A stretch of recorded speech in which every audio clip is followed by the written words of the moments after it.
هو الذي يريكم البرق خوفا وطمعا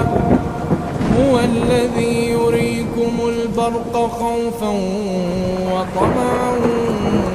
وينشئ السحاب الثقال ويسبح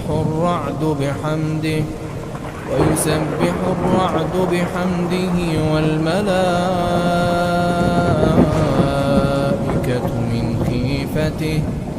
ويرسل الصواعق فيصيب بها من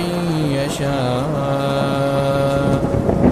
وهم يجادلون في الله وهو شديد المحال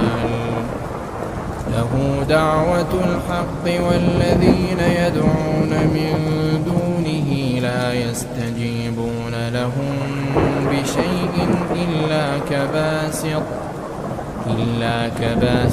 كفيه إلى الماء